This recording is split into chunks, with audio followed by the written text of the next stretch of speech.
Buenos dias, man. It's a great day to be alive, and I have a question for you.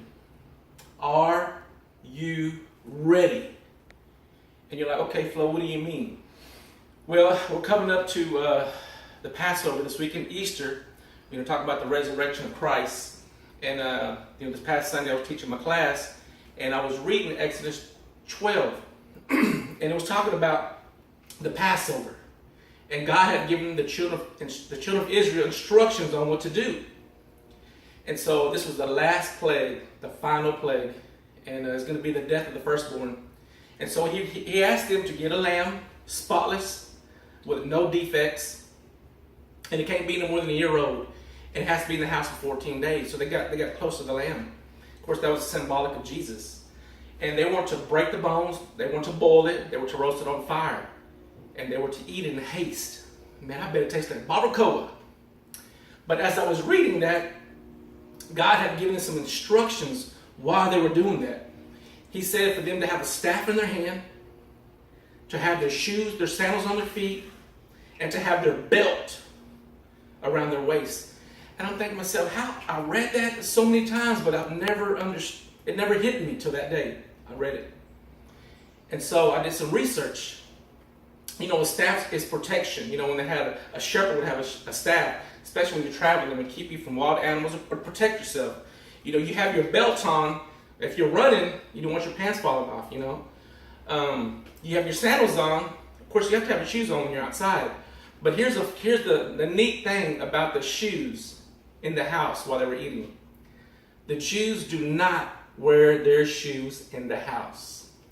Matter of fact, if you read the New Testament, when Jesus would walk in the house, before he'd walk in the house, he would have his shoes off, and they would wash their feet before they'd walk in. So I was like, wow. The reason they did that, because when the death angel would pass over, and there was an outcry in Egypt on the firstborn, that means they were ready to go. That means they didn't have to get dressed, they didn't have to get their staff, they didn't have to put their belt on, they didn't have to have their sandals on. They were ready. They were ready. And that's why I want to ask you, are you ready?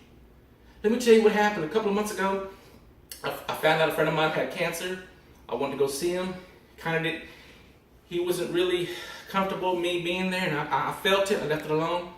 But yesterday, I ran into him. He saw me and he stopped me. I could tell he was scared. This cancer really progressed. It's just really taking aware of him. He looked tired. He looked scared. And I said, hey, man, I got something for you. I'll wait right here. So I went out to my truck and I got a pillowcase. I gave him some instructions on it. And he had like this peace and he hugged me. And I said, you know what? He's going to be ready. Either he gets healed or he doesn't. He's going to be ready. There's just instructions in the pillowcase. So today, I was in Fort Hood, had to meet with some contractors. And they took me across base and showed me this area they want done. And they said, Flo, we want to tell you that the main contractor you were working with here, he passed away. And I was like, what happened, man? And me and this guy, we used to laugh and cut up. And I played my guitar. We sang some old songs. And they said that he got hit with cancer, had a heart attack, went into a coma, never came out of it. And of course I gave that. I said, man, I want to give my condolences to him and his family. And I thought to myself, man, I said, was he ready? Was he ready? And I also want to close out by saying that in the book of Daniel, you had Shadrach, Meshach, and Abednego. These guys were ready. Let me tell you who they were real quick. The children of Israel got captured by the Babylonians, and King Nebuchadnezzar had them detained. And so the king at that time made this golden statue.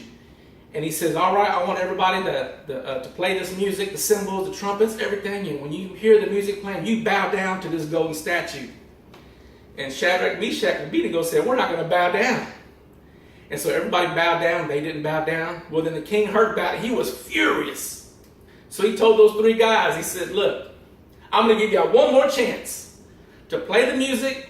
And when y'all do, y'all bow down to the God, this God that I made. And they said, King, don't even play the music. We're not going to bow down. And he really got mad. And he says, I'm going to throw you in this fiery furnace. And he told his guys to make it 7 times hotter. And the guys were like, hey, turn up the heat, because we're not going to bow down. We know that there's only one God. We know that this place here is temporary. We know this is not our home. They knew. They were ready.